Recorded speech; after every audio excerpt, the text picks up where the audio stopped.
Po në përgjithësi si kemi historinë me ekipet veriore e pjesës veriore të Europës. Për ne është futbolli i vështirë.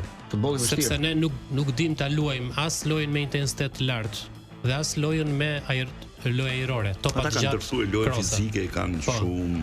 Me të kanë çfarë gjau me vllaznin, Bleri, duhet ta them. Atje u duk sikur ju mor fryma. Deshin e kthimit. Fryma në Shkodër. Ne tham temperaturat e larta sepse u përzgjodhe orarin, fal se ndërprerë. Do i ndeshkonte. Ne do t'i asfaltojmë, do dhe kundërt edhe ndeshja u mbyll që se fituan në transfer, minimalisht 0-1 ndeshjen e parë. Uroj që Egnatia besoj do ta bëj punën si duhet, edhe tani çdo kundërshtarin dhe ta ndjek këto 3 ndeshje, janë 3 ndeshje tani të Breidablikut para ndeshjes së Egnatis. Ata kanë mundësi të shohin ndeshjet e kampionatit, ta njohin ekipin. Dhe pjesa e përgatitjes fizike pastaj nuk më intereson shumë sepse fundit Egnatia është ekip profesionist dhe presuppozohet që prej pak ditësh që ka nisë përgatitjet deri në 8 korrik të jetë pothuajse në le të themi 80% të forcës fizike. Nuk kërkojnë 100%, por me cilësinë që ka unë nuk e toleroj, nuk e konsideroj të papranueshme eliminimin.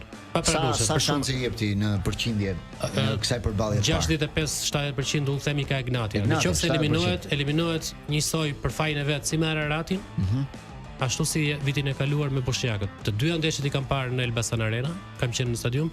Të dyja ndeshjet jepte ndjesinë që Egnatia ishte shumë superiore. Vetëm se në ndeshjen e parë duhet një fitore pastër, që ti jesh I qetë, pastaj të shkosh në Island atje ti jesh një fitore 2-0, që të shkosh. Unë them që të luajturit në Rogozhin do bëj diferencë të madhe.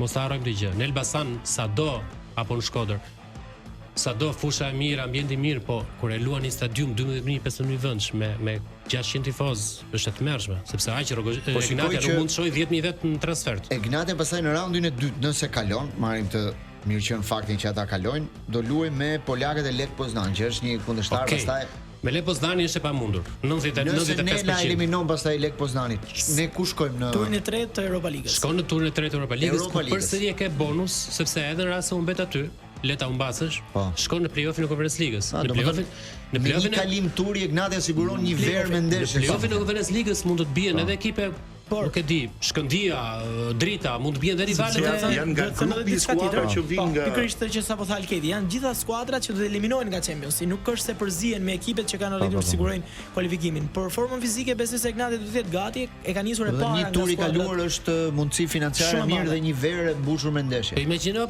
eliminoi duke eliminuar Strugun kapi grupet me 2 ndeshje 1-0. Të dy ndeshjet I ka fituar minimalisht. Me mjafton të kalosh një rival, po themi Struga apo Peu Gujon këtu janë kundërshtar goxha të nivelit tonë, goxha modest.